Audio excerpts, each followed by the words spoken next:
as a man, as a boy, as a male, you are biologically masculine. You have testosterone. We all at all different levels, right? All different IQs, all different personalities. But the bottom line is that what makes you a man is testosterone. This happens before you are born.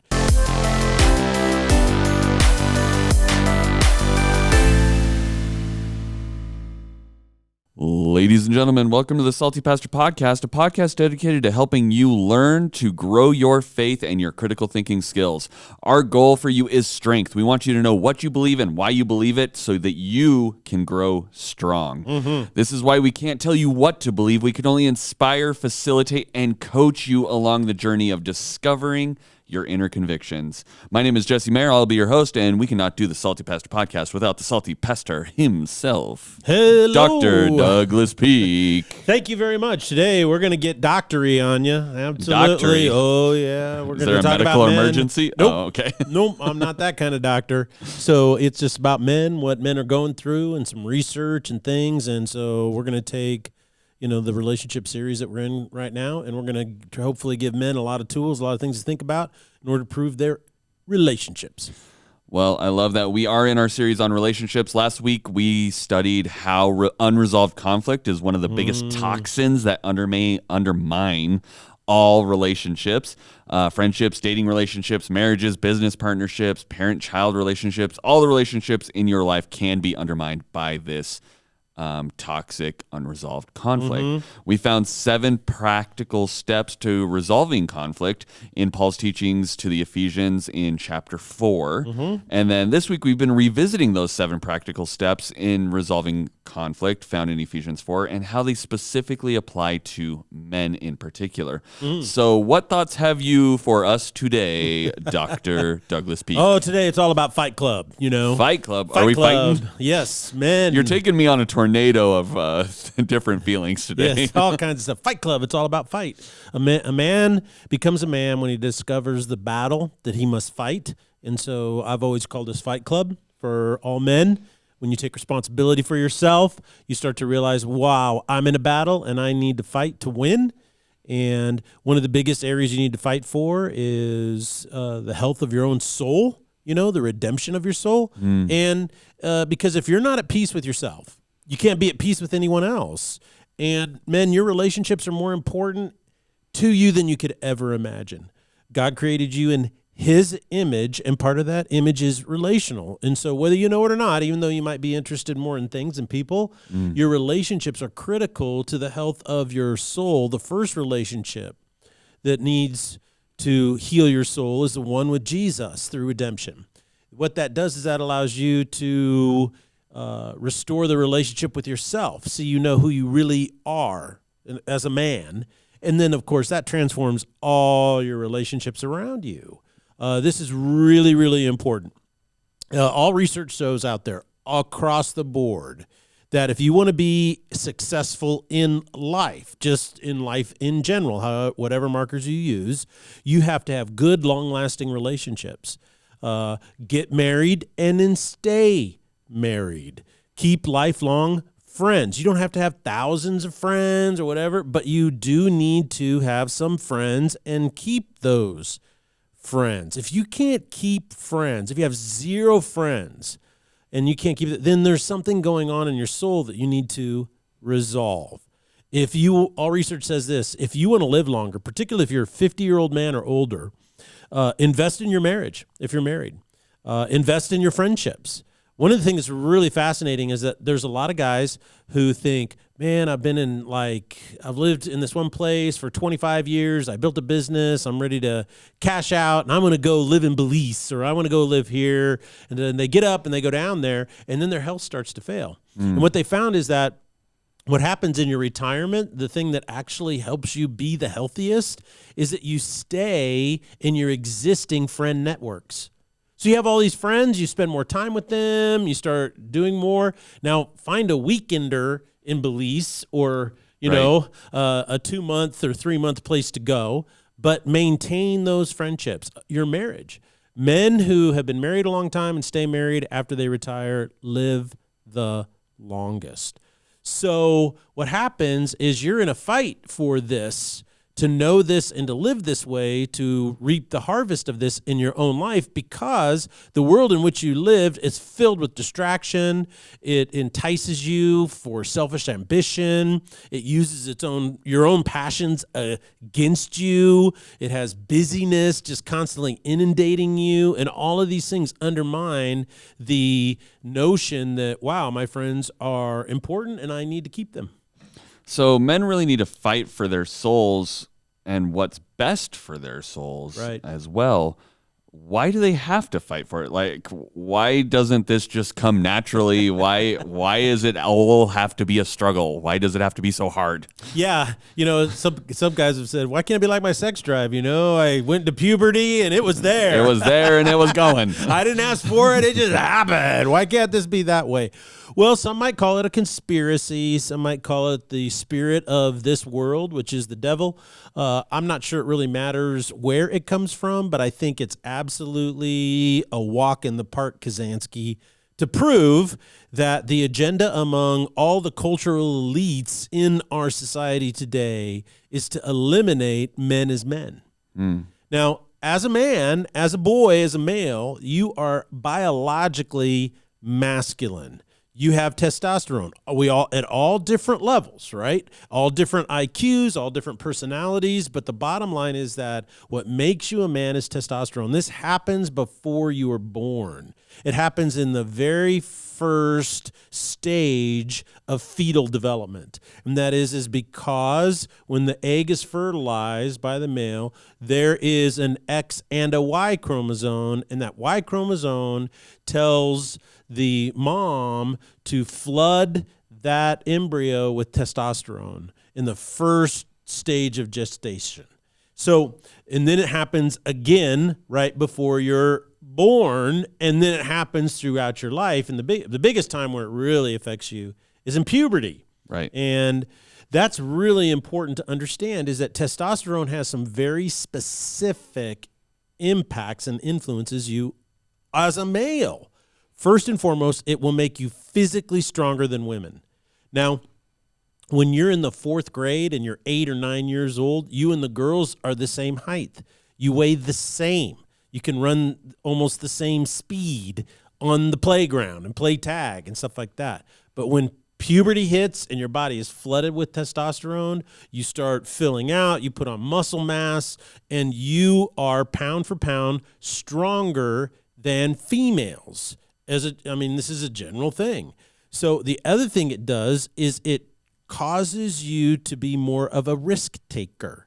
So this is why girls a lot of times are, safe, but boys are doing crazy things. Let's jump off that cliff. Let's, jump onto that train. Let's leap over this thing. How high can my bicycle flip? And you know what I'm saying? It's generally by 98% of the time boys who are trying to figure out how to do all these crazy risk-taking things. Now, it also does something else to you as a male. It makes you more assertive. It makes you more aggressive. And I mean this as opposed to being passive.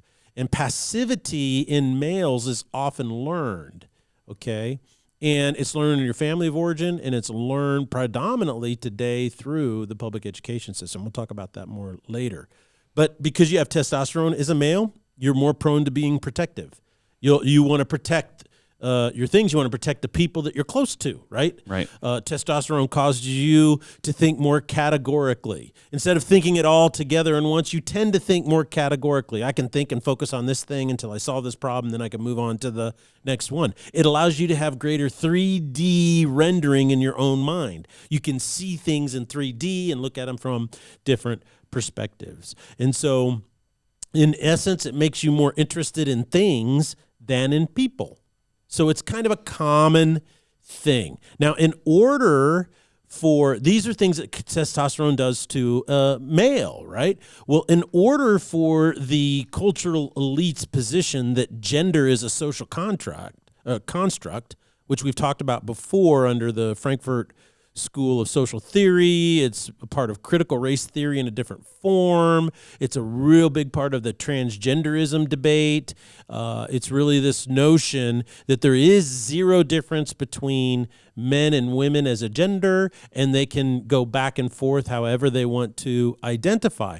So in order to do that, in order to prove and live and breathe gender as a social construct, you have to remove all of these differences that testosterone creates within males. You have to remove the notion that sex is bifurcated. You know, it's binary. There's a male and a female. You have to remove that.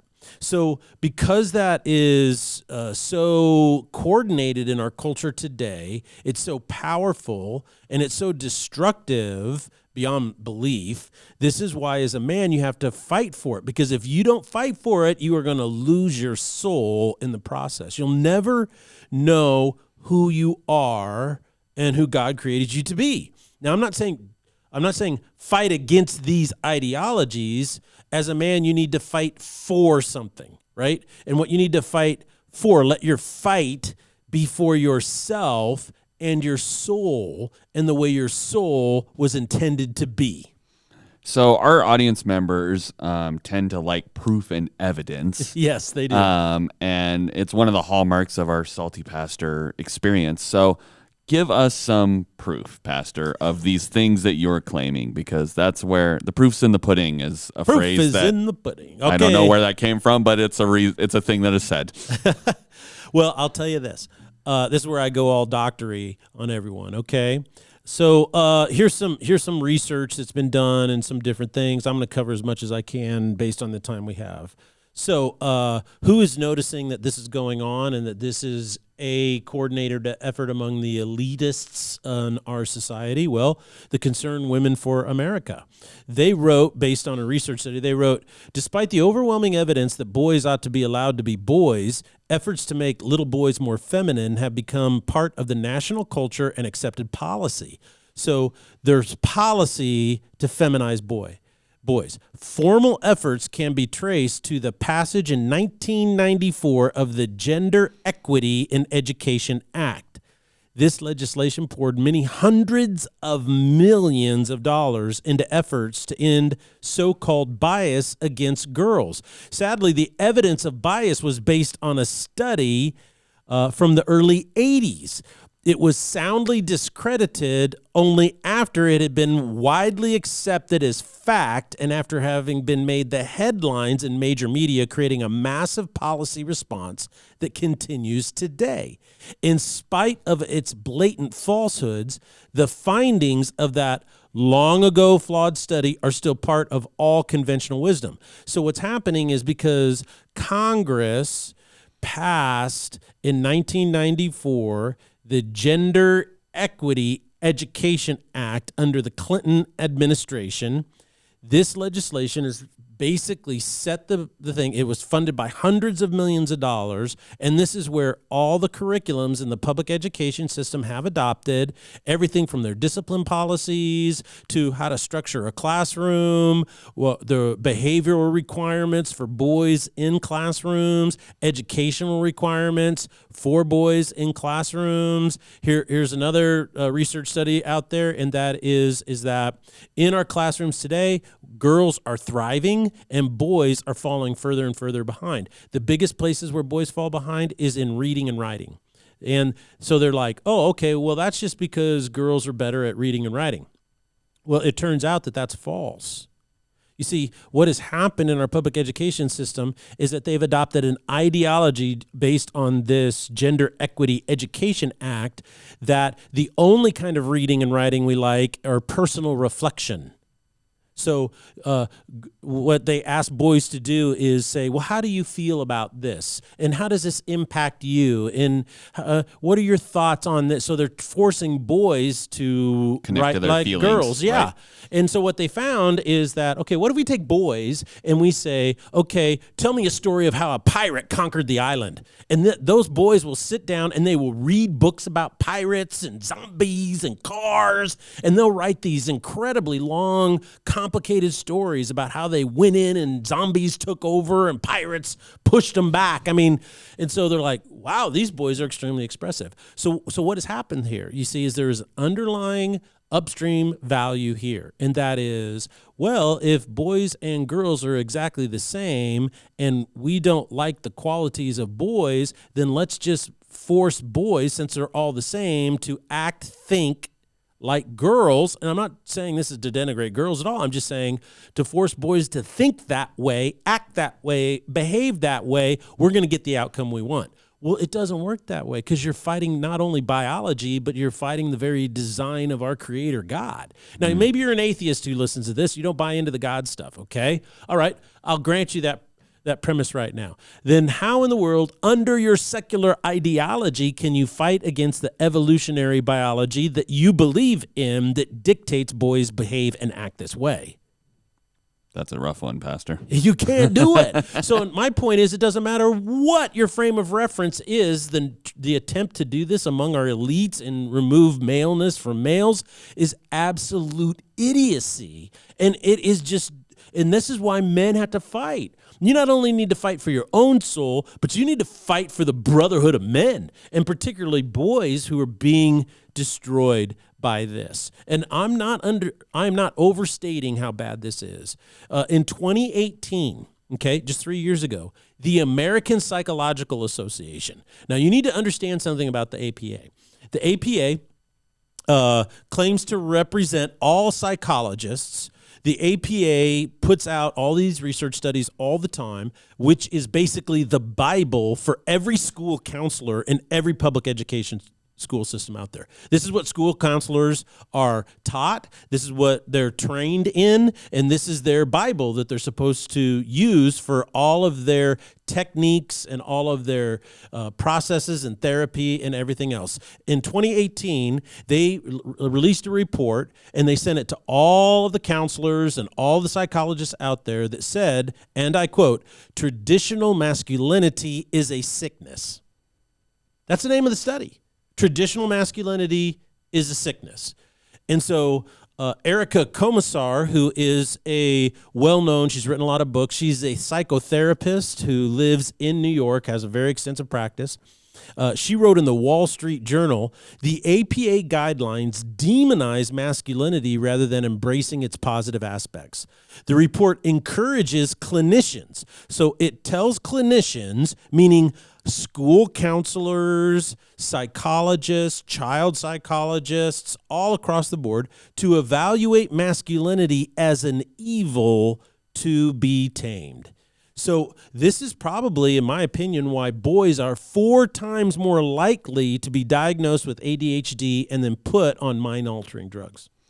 So, I mean, the effort to change what it means to be a man is pretty overwhelming these days. I mean, these are just a few things that you've referenced, but I'm sure you could fill, hours worth of this podcast with more studies. What is the effect on males when masculinity in all of its expressions are considered toxic by the majority of the culture?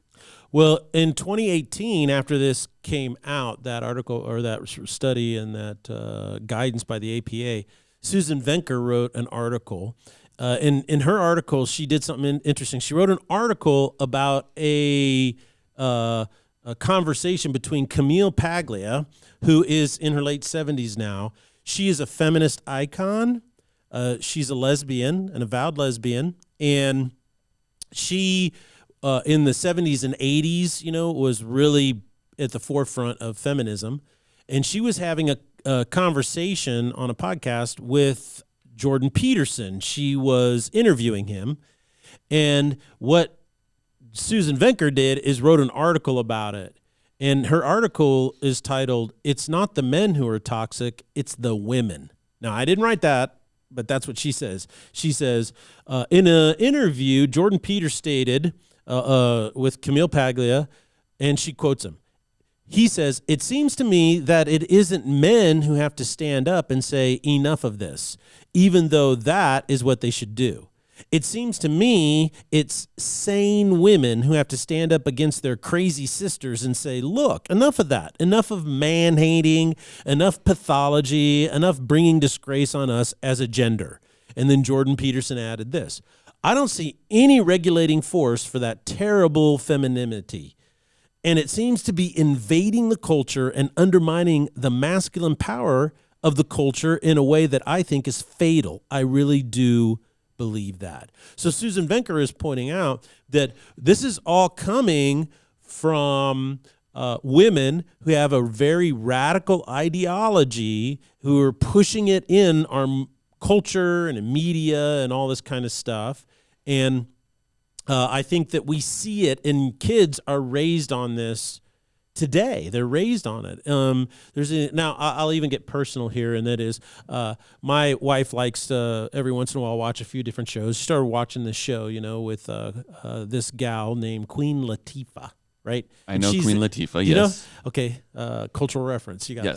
So she's on this thing called The Equalizer, and she goes out there, and she's an ex, this, I don't know, maybe like an assassin or a spy military or something like that. Yeah. Worked for CIA, and now she's out there helping good people. Oh, I love that, but one of the funny things that I always just crack up about that is she gets in fights with these guys. Now, if you're a woman who's been highly trained, and something like that, and you're fighting a guy who is untrained and doesn't know anything, you stand a really good chance. Yes. But if you're fighting other guys who've been trained, the truth of the matter is, and I don't mean to insult anybody, you don't stand a chance.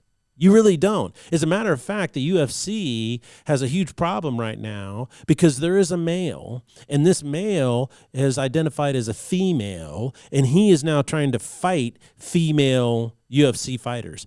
And he fought one of the top, I believe it was 5 female UFC fighters, and she said it was the worst experience of her life. She says, I have been hit so many times that when this guy who says he's a girl hit me, I've never been hit like that in my life. And so even if you're a male who takes estrogen to, get rid of some of your testosterone, the bottom is you have more muscle mass. The muscle mass that you have is more powerful. Your bone structure is stronger, all because of the years of testosterone that started when you were an embryo at 5 days old or however long in your mother's womb. And so I always laugh at those shows because I'm like, yeah, well, the greatest equalizer for every female is what? A handgun.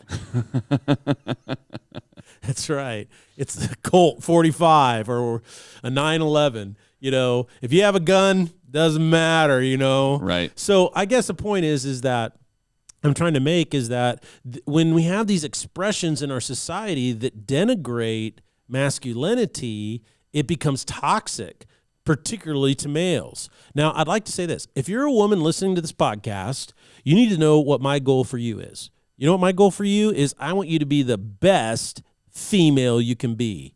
The you that is you and what that you is meant to be. I want you to walk in the fullness of every good thing that God has for you in your life. I believe that there are obstacles and challenges you must face in order to live the fullness of your life. You got challenges and obstacles just like guys do. But feminist theory and feminist ideology is built on a false premise. Therefore, feminism and feminist ideology is a trap. It is not the path to fullness. It is feminist ideology that is seeking to eliminate maleness from our society. The most common phrase in feminist theory is the male patriarchy, right? This is the premise that all the problems in the world that women face are because there is a overwhelming male patriarchy. Well, where did they get this thought from? They got it from the Frankfurt School of Social Theory.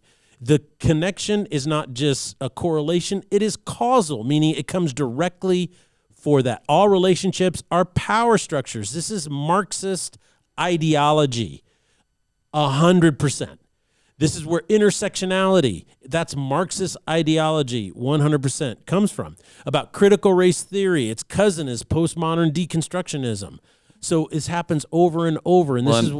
I think that any style of ideology that says you can only be the best you by putting somebody else down or tearing someone else down inherently has flaws, and that's what we're seeing we're seeing the most of now, right? Absolutely. Between whether it's the racism issues or feminism issues or whatever, Yes. they're all operating under this assumption that in order for you to be strong, you must tear down and make this other group small, Right. which may or may not have happened to your demographic in the past, but that's not the way to fix it by just inverting it, right? Like it's not a solution. That's just flipping roles, which you have said are bad. And so it's like, why would you encourage the opposite on the opposite thing just because it's your time to be strong? So it's like they need to it's go a power through play. It's all about and so power. it's all power, right? Yeah, it's all power. All relationships are power. And I don't think that,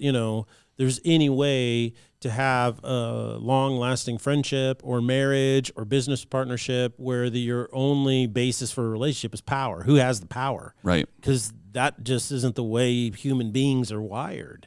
So Christina Hoff Sommers has done extensive work on what you just said about, it's called the war on boys culture in our public education system. And this feminist ideology is woven its way in through techniques and through structures, and no one will stand up and say, well, we want to teach feminist ideology in schools. They don't say that, right? What they do, though, is they structure everything to reinforce these underlying values. You see, their upstream is feminist ideology. Their downstream is public educational techniques that are based on research studies that are paid for and designed with people with feminist Marxist ideologies. And so it just feeds itself. And Christina Hoff Sommers says boys are incredibly wounded by this. As a matter of fact, I think it was probably 8 years ago, I was talking to a young couple, and they had a teacher here in the Boise School District in the elementary school who said, your boy is just too hard to handle for me, and I want him to go be checked out by a psychologist. Well, why? Is he saying bad things? No. Does he not listen to you when you give him command? No. Well, what's wrong? He won't sit still in class, so he's disrupting my class. And he goes, well, why would he do that? Well, I think he has ADHD and he needs to be on Ritalin. And they said, we're not putting our son, who's a boy, on Ritalin, so he'll sit still in class. We're not going to do that. And she replied, the teacher said this, well, if he's going to be in my class, he's going to be on Ritalin. So she was demanding that he be on a prescription drug to receive an education. Yeah, see, that's control. And that's where this ideology leads to, is that these boys, just because they can't sit still, well, what she wants is a class of perfect angels that sit there and don't move. That is dehumanizing. That is control. You want sheep. You don't want kids to grow up and learn how to think for themselves. You don't want them to be courageous. You don't want them to have strong character. You don't want them to be virtuous. You want to control them. And so now, does that mean all teachers are bad? No. But I'll tell you what, a lot of teachers in elementary school think that way, because the nomenclature of the elementary school is, in order to have a really good class, what we have to do is we have to have absolute peace and control. I go, well, I'll tell you what, that is not good for boys, especially when you eliminate PE, you eliminate playground time, you eliminate games, you eliminate sports, you eliminate all these things. They're seeing these, drastic increases in,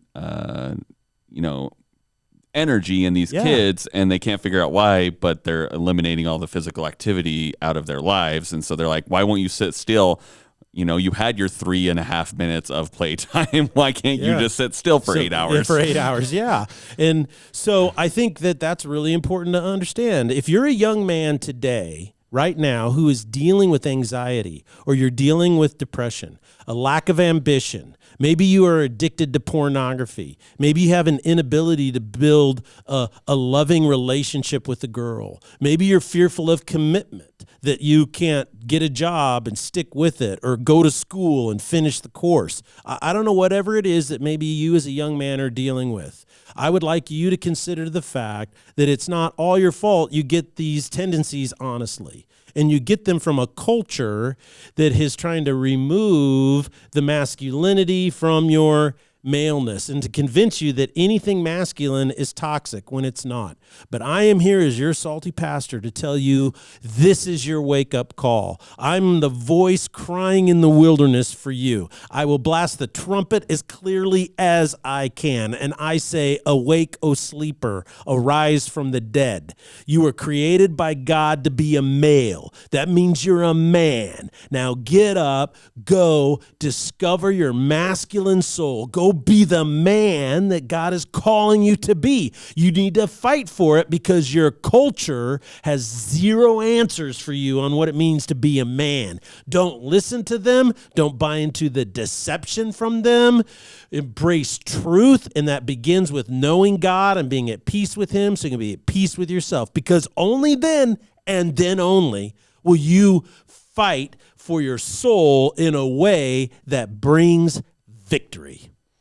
So as we wrap up, we've got just a minute or two left, but in our outline that we kind of put together of what we wanted to cover today, you had a couple key points. So if let's say there's a guy that's struggling with these things and he's, expected to challenge to go and be a man. You just told us, go and be a man. Go, become a man. What are some practical steps that he could take to get started? Or if he's already on the journey, how could he go further in this call to action you've given us as men? Well, Paul tells us in Ephesians 4, he says, look, you learn to live one way, okay? And he said, this is the Gentile way. He says, you've been taught. Your whole culture has lived this way.